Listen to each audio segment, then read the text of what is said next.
кога се би било во ред, кога Јован би станал и би бил нормално дете, ние специјално ќе го однесеме во Љубљана да ги запознаат сите тие луѓе, да ги видите и да знаат кај бил, шо бил и шо прави.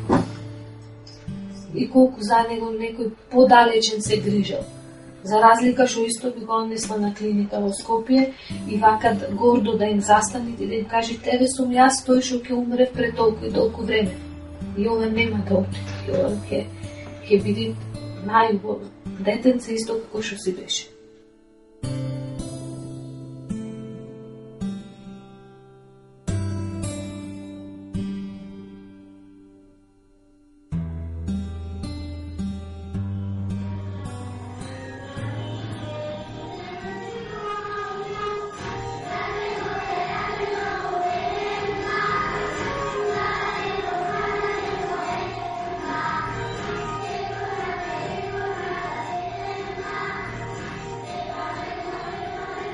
Јас сум Јован Коловски, имам црна коса, кафеави очи и сум средно висок.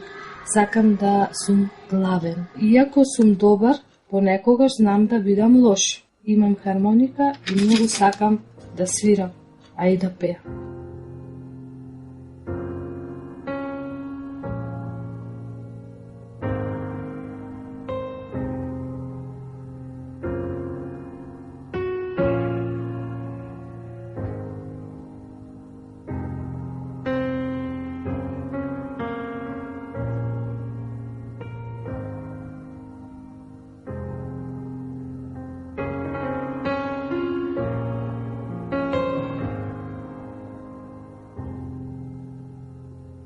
Овде со мајка му изиграат големиот кенгур и марлите. Тоа е најинтересна слика.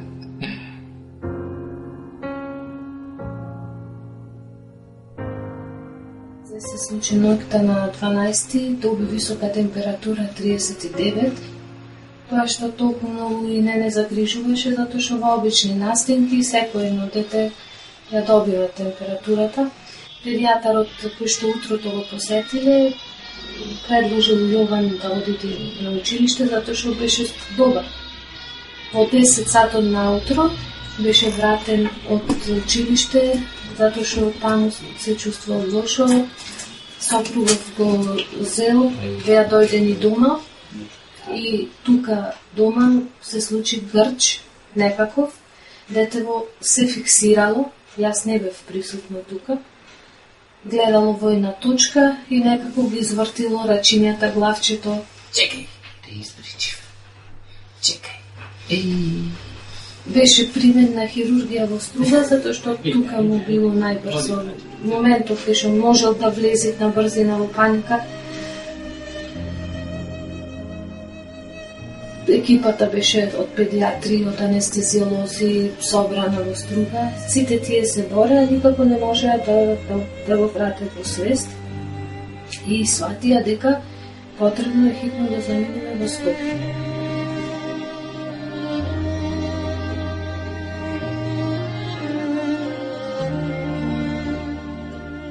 Нешто чудно, однатре ми даваше да верувам дека се ќе биде во ред, дека Јован во Скопје ќе ја буде. Тој тргна со болничката, а ние бевме одна позади него цело време, се молевме на Бога, затоа што Јован беше така побожно детенце, можам да речам поќе и од нас. И верувавме дека тој е она што ќе му помогне да стане. Ајде за раченце, дајте се. Ајде дишни, со рачите сам, дишни. Чешкај се сам со рачите.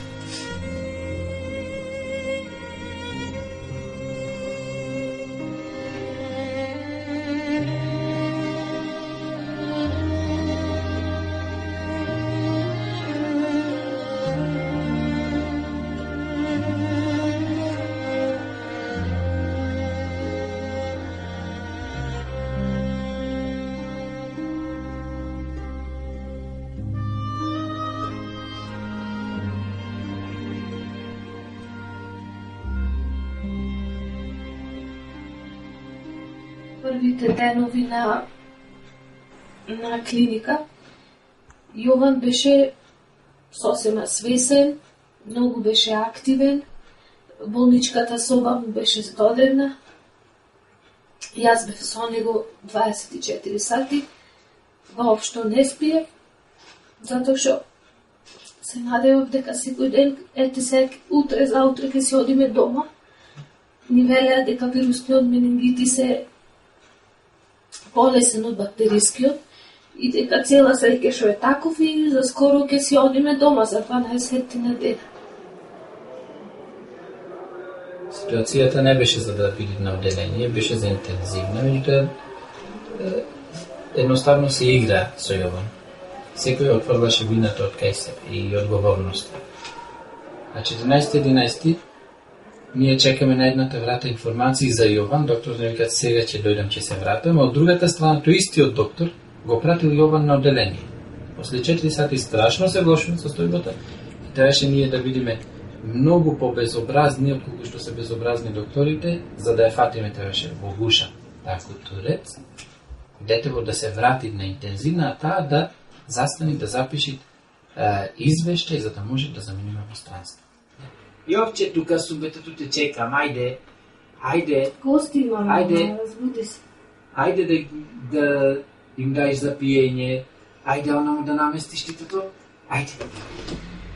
Испитувањата само што почнаа, доктор Марија Котурец, која што ден денес не сакам ни името да ја го спомнам, беше таа убедена дека нашето дете има вирусен менингитис, па наводно и болеста ја развил во туберкулозен менингитис, му дава најаки туберкулостатици против тој туберкулозен менингитис, а после 3 дена открија дека уствари го немате.